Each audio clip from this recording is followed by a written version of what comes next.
entrez maintenant dans La Poche Bleue, le podcast des deux chums Guillaume Latendresse et Maxime Lapierre.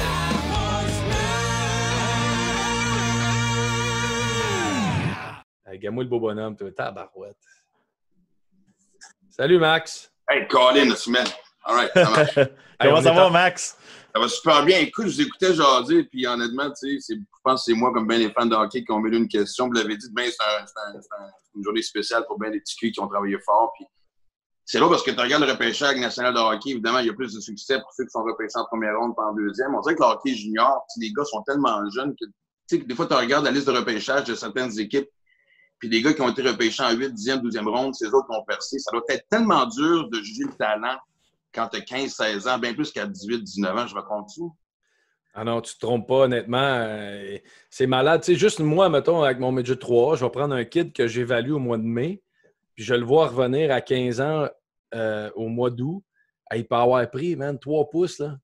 C'est malade, là. Puis l'entraînement physique, les jambes, la pliométrie que les kids peuvent faire, la différence. Fait que j'imagine même pas une équipe junior qui doit faire « OK, ce kid-là, à 15 ans, il est 5, il est 7, mais je pense qu'à 18, il va être 6 pieds 2. » Comme « Ouais! » Puis là, t'entends souvent, tu vois dans les meetings, ils sont comme « Ouais, mais son père et sa mère sont grands. » Tu sais, là, t'es comme « Ouais, je comprends, mais tu sais, mettons, moi, je suis 6 et 2, mon père 5 et 10, mon frère 5 et 9, ma mère 5 et 6. » Tu sais, mettons que tu avais pris ce gamble-là, d'après moi, tu te serais trompé sur la tendresse, tu sais. Ouais, puis c'est drôle que tu amènes ça, Max, en passant à chanter. Là, je suis content de. Moi aussi, c'est la première fois qu'on se jase. Il y a bien des Maxime à soir sur le show. Là. Maxime puis Maxime Talbot. Fait que ça devrait être un bon show. Je l'ai mentionné, j'ai une couple de poches bleues que les jeunes aujourd'hui dans le hockey, je trouve qu'ils sont jugés trop rapidement. Moi, je pense qu'un gars jusqu'à 18 ans, là, à chaque année, c'est un refresh. C'est comme une page Internet, c'est refresh parce que moi, je l'ai vécu. J'étais faible physiquement, je jouais mon rôle. J'ai eu une année de transition difficile, mettons, de 14 à 16. Puis un jour, à 16-17 ans, je me suis réveillé. J'étais grand, j'étais fort, j'étais gros, je frappais, j'étais vite. Puis si un gars n'avait pas cru en moi à l'âge de 14 ans, mettons, ou un recruteur, il aurait dit « il est out de la map tout de suite ». J'ai été chanceux parce que c'est le père d'un de mes amis, Luc Boucher, qui s'appelle « me repêcher junior majeur ». Parce qu'il me connaissait personnellement du hockey mineur, mais je pense que j'aurais eu de la difficulté à rentrer à cause que j'étais juste 5 et 8 quand j'ai été repêché. Puis j'ai poussé, je suis rendu 6 et 2, je pèse 220 livres. Dans ce temps-là, j'étais une crevette. Puis ça ne marchait pas de côté physique. Moi, je trouve que au hockey, il faut donner la chance aux jeunes à chaque année de se reprouver. Je l'ai mentionné à Guillaume, je pense que les jeunes devraient arriver au camp Midget 3, pas de nom dans le dos, pas de numéro, puis avoir un groupe de sélection qui n'a pas rapport avec l'équipe puis qui donne une note sur 10. Genre, dans le fond, Max, tu as été repêché. Tu as été repêché, tu avais la shape à Maxime Martin, c'est ça? Avec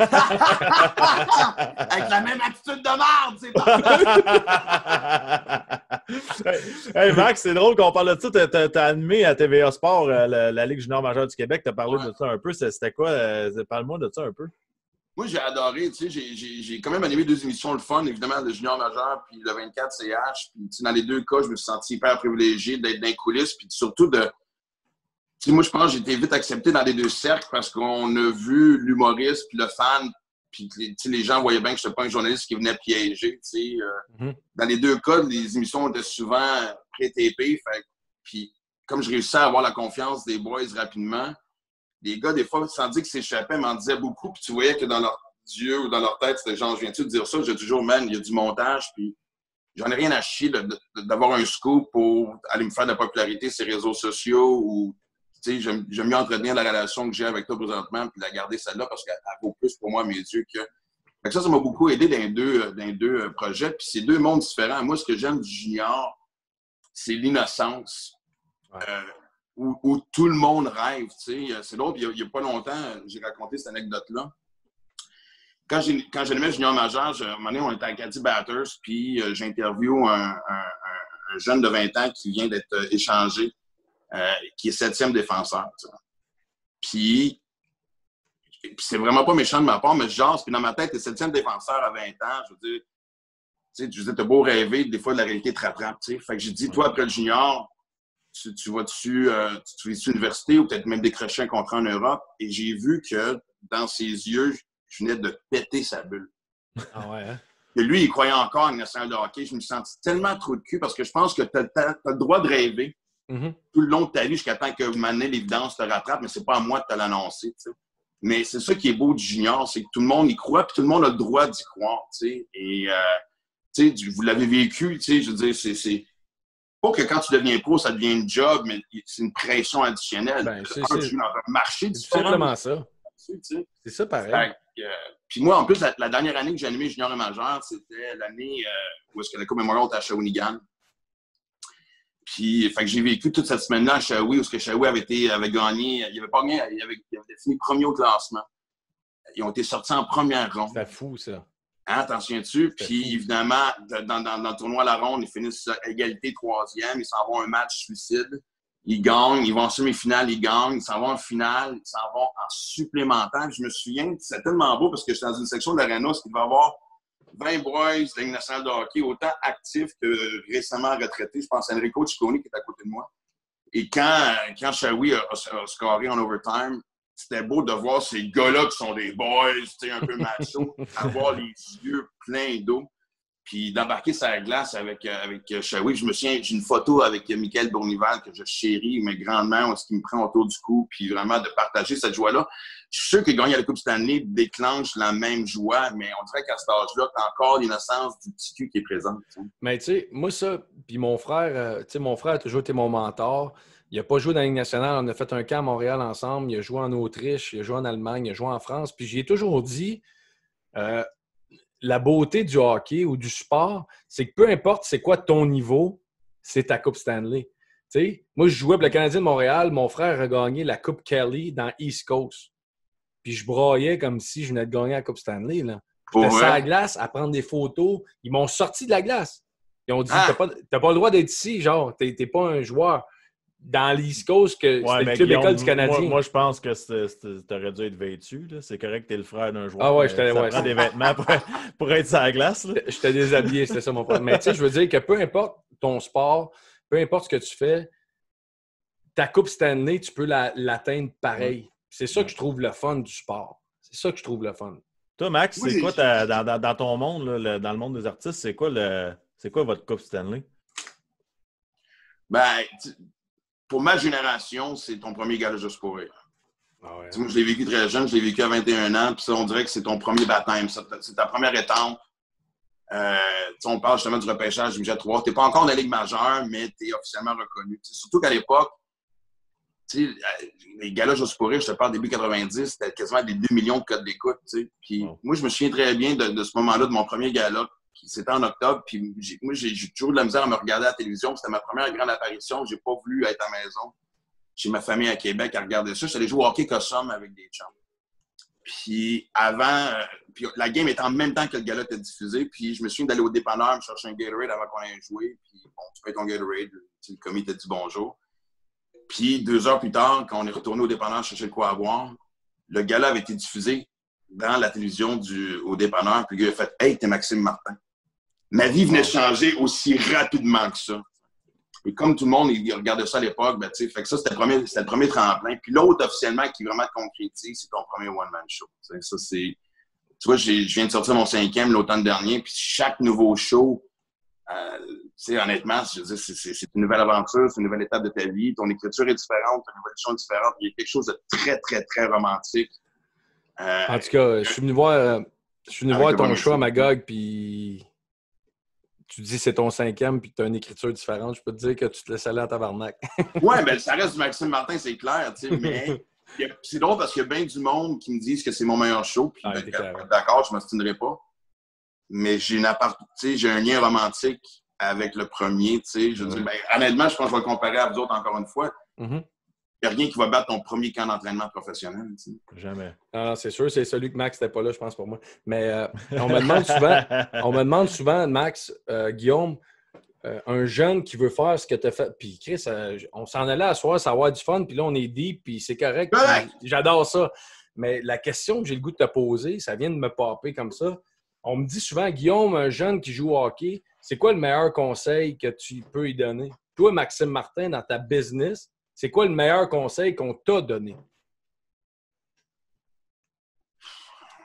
En fait, tu sais, les conseils ça reste sensiblement le même. Tu sais, je veux dire, à la base, il faut que tu y crois. Puis, tu sais, moi, dans une période où, tu sais, moi, j'ai commencé, tu sais, je suis le premier à avoir un humour un peu osé, grivois.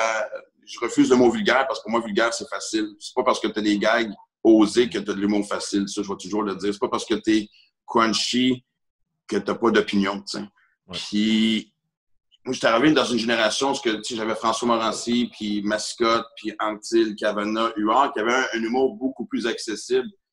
Fait que quand il venait le temps d'engager quelqu'un à radio, ou même passer à des émissions comme Jean-Pierre Coallier, ben, les autres passaient avant moi. Je veux dire, moi, j'ai Sonia Benezra qui m'a donné beaucoup de chance. Je vais toujours être reconnaissant. Fait que moi, dans ma génération, je suis le dernier qui a sorti un one-man show. Il y a moi et Martin Petit qui sont arrivés à la fin. T'sais. Puis tout le long, malgré le fait que des fois c'était tough, puis que pendant que mes chums, eux autres, s'achetaient des nouveaux chambres, commençaient à faire des paiements sur leur première maison, mais moi, j'étais encore à survivre financièrement. Puis il y a juste, je pense, malgré que des fois, puis je me souviens même, ma première blonde avec qui j'ai habité, puis dans le temps, je faisais des choses qu'on se partageait à la porte, là, je payais mon loyer, puis elle m'avait dit une phrase de manière, elle m'avait dit, tu peux pas faire tout ce que tu veux dans la vie. Ça m'avait tellement mis en tabarnak.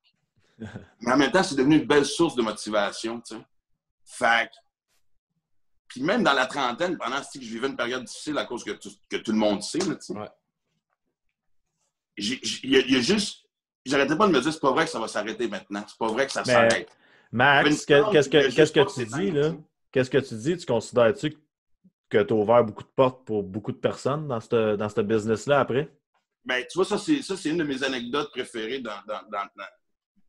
Je fais mon premier one-man show qui s'appelle Tolérance Zéro, personne n'y croit. Sophie Moreau, qui est la fille de Jean-Guy, qui m'aimait beaucoup, devient en charge de la programmation de ce qu'on pourrait appeler off-festival. Et je me ramasse au Cabaret Juste pour rire, qui aujourd'hui reste encore une des salles les plus mythiques au bain des humoristes, même si ça n'existe plus. Et le premier soir, mon premier soir, c'est aussi le soir où les critiques viennent. Je n'ai même pas de luxe de rodage. T'sais. Et ça explose et je suis encensé par le Devoir de la presse, Journal de Montréal. C'est le gros hit. Du jour au lendemain, je suis sold out. Et moi, j'ai passé les premières années à quand même être frustré. Tu sais, comme je t'ai dit tantôt, je voyais mes chums décoller, je voyais mes chums avancer pendant que moi, je plafonnais.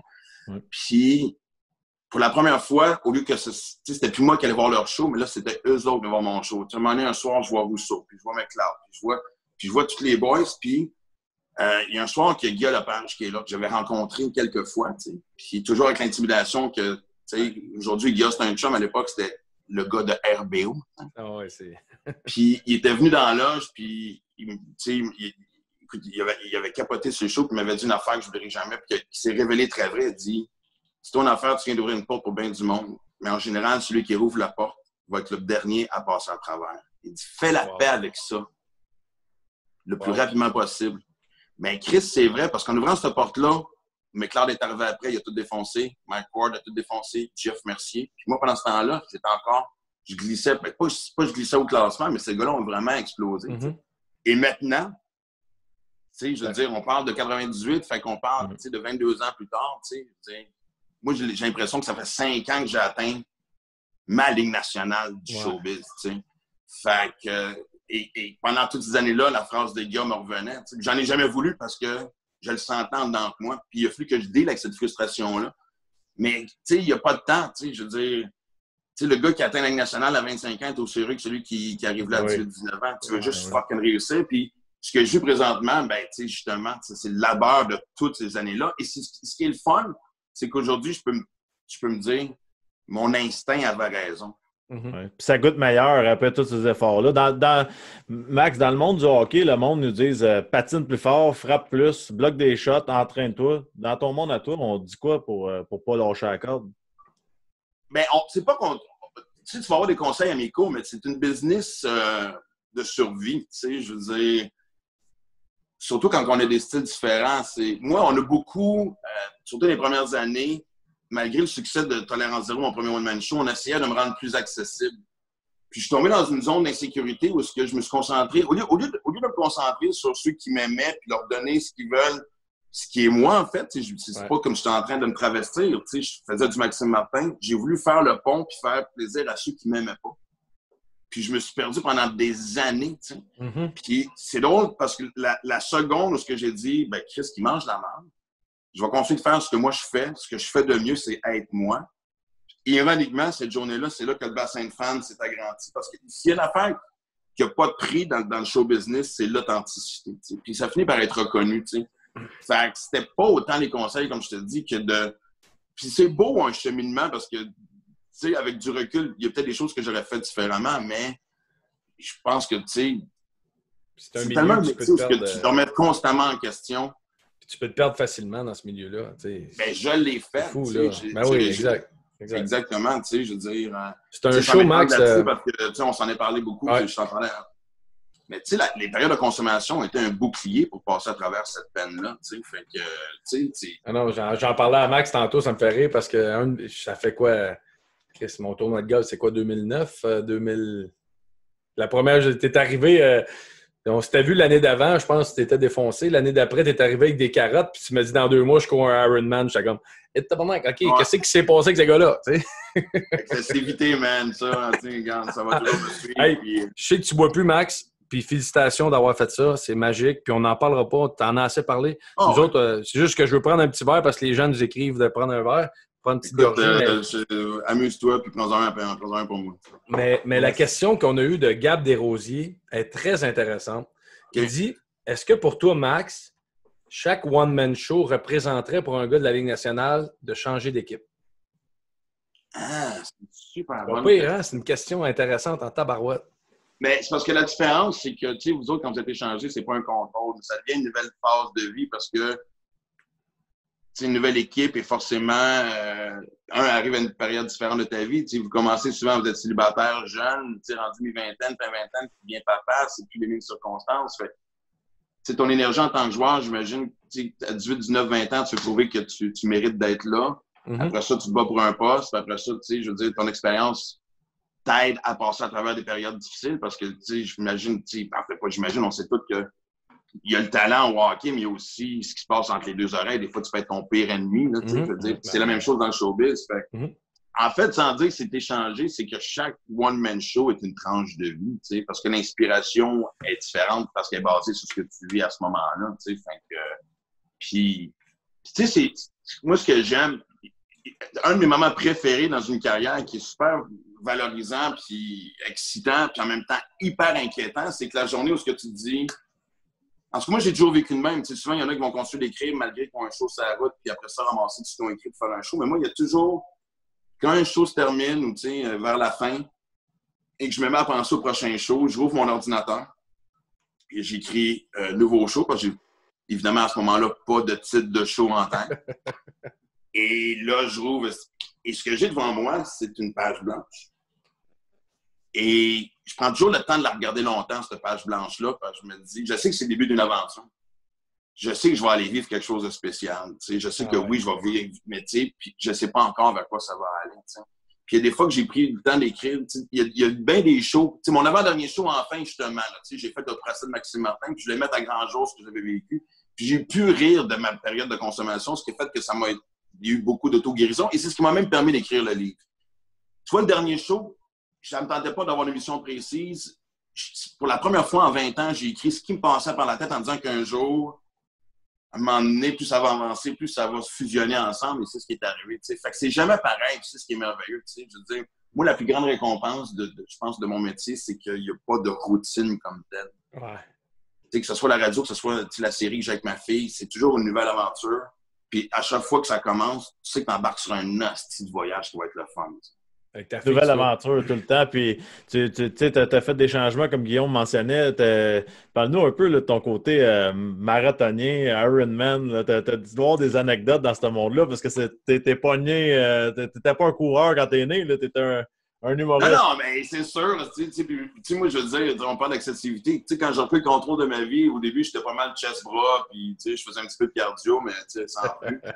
Puis, un moment donné, tu sais, moi, je suis porte-parole, je suis ambassadeur de la fondation du CRDM, anciennement le Centre de l'Art Cormier, le centre par lequel j'ai passé. Fait que, puis, ils m'appellent un moment donné, puis ils me disent écoute, on est en train de former des équipes pour le week-end du Marathon de Montréal. T'aimerais-tu participer? J'ai fait ben oui. Puis on fait, forcément, on ne va pas te demander de faire le marathon, mais tu sais, tu as l'air d'un gars en shape, tu peux peut-être faire le 10 ou le 21. T'sais. Et la bonne réponse, c'était le 10. 10 km. Mais moi, j'ai dit non, on va faire le 21. J'avais jamais couru ma crise de vie, puis on était à 4 mois de l'événement. Puis là, Pierre Léveillé, qui a la boutique Endurance, qui est un ancien Olympien qui était à Los Angeles à 84, a entendu parler de ça, puis il a dit, moi, ma contribution, c'est que je vais entraîner Maxime gratuitement. Fait qu'on est devenu chum à travers ça. Puis il a dit, commence par courir un 3 km. Puis la première fois que j'ai couru 3 km, j'ai fait, que c'est ça, cette merde? Tu sais, j'ai toujours dit en gag, moi, s'il n'y a rien de dangereux que de poursuivre, tu n'as pas d'affaire à courir. Tu sais, fait que. Puis, là, on parlait du fameux runner's high, tu sais, le buzz du coureur. Puis, tu sais, un bon toxico va chercher un autre buzz, tu sais. Fait que 3 km, c'est rien. Là, je monte à 5. Le moment donné, la première fois que j'ai couru un 8 km, là, j'ai pogné de quoi. Là, j'ai fait, c'est ça, tu sais. Puis moi, honnêtement, tu sais, ce que j'aime souvent de. Tu sais, j'ai commencé avec un demi-marathon, après ça, tu sais, puis. L'année passée, je me suis défoncé, j'ai fait le premier full Ironman, j'ai fait 2 demi, j'ai fait 3 marathons. J'ai vraiment fait parce que moi, je suis devenu, je me rends compte, pas juste accro au sport, je suis rendu accro aux événements parce qu'on parle beaucoup de mon histoire comme quoi c'est inspirant, mais quand je vais à un Ironman ou un marathon, mon histoire est une parmi tant d'autres. Ouais. T'as des survivants de cancer, d'accidents de voiture, des gens qui ont été hyper dépressifs. Puis moi, ce que j'aime de cette ambiance-là, c'est que je suis entouré de gens qui ont arrêté d'avoir des excuses dans la vie. Ils n'ont pas laissé la vie les abattre, les circonstances de leur vie les abattre, ils ont décidé de passer à travers chaque. Et c'est ça qui devient contagieux. Tu sais, je me souviens, il y a 2 ans, je suis monté justement pour faire le demi-Ironman de Tremblant. Je suis fatigué, ça me tente même plus. J'étais en char, j'étais en tasse, j'ai vraiment pas envie d'être là. La seconde, j'ai mis le pied dans le village de Tremblant, juste la joie de vivre de ces gens-là a changé mon humeur, mais instantanément, tu sais. Puis moi, je m'en sers pour voyager, là, tu sais. Je veux dire, tu sais, sur mon mur, j'ai toutes mes médailles. Puis, tu sais, j'étais allé faire le demi-marathon de Budapest il y a 2 ans. C'était pas autant l'exploit sportif que j'ai couru dans une vieille ville que j'ai appris à découvrir, entouré de gens avec un anglais cassé, avec qui, tu sais, where are you from, tu sais. Quand j'ai fait le demi-Ironman de Dublin en Irlande, les 90 km de vélo étaient en campagne irlandaise où j'ai vu, tu sais, je veux dire, des chapelles qui dataient de 300 ans semi-détruites dans des champs. Tu sais, je veux dire, moi, pour moi, maintenant, c'est ça. Puis je trouve ça aussi, moi, c'est très méditatif. Excuse-moi, t'as-tu l'impression d'avoir rempli un vide d'une certaine façon? Y a-tu quelque chose qui s'est passé, le déclic avec les marathons, les Ironman, tout ça? Est-ce que tu as rempli un vide qui manquait quelque chose? Ou? Mais non seulement j'ai rempli un vide, mais j'ai aussi rempli que malgré tes activités saines, tu peux abuser de ça aussi, tu sais, je veux dire. Ça peut être aussi pire que ce que tu faisais avant, quasiment. Ben oui, tu sais, l'été dernier, moi, 2019 a été une très grande leçon de vie. Tu sais, pendant l'été, je travaille sur Max et Lévy à la série avec ma fille, je fais de la radio, j'écris le one-man show, je suis en rodage. À un moment donné, j'ai travaillé comme 80 jours, 89, et je m'entraîne pour un full Ironman. Tu sais. Et je me souviens qu'à un moment donné, je suis allé m'entraîner, puis j'étais fatigué. Mais j'avais quand même ce buzz-là. C'était vraiment un long entraînement. C'était comme, tu sais, il fallait que je fasse 3 heures, genre 2 heures de vélo, 1 heure de course. Puis malgré le fait que mon corps, lui, ne voulait pas suivre, ma tête avait cette espèce de dopamine, puis endorphine, puis toutes les in, tu sais. Puis je voulais continuer. Même malgré le fait que physiquement, j'aurais dû arrêter, ma tête cherchait ce buzz-là. Puis je me suis dit de me dire, si, je suis encore un toxicomane. J'ai encore ce haine. Ah ouais? Ouais. Genre, tu sais, okay. Ouais. Mais, fait que là, j'ai appris à doser aussi, tu sais.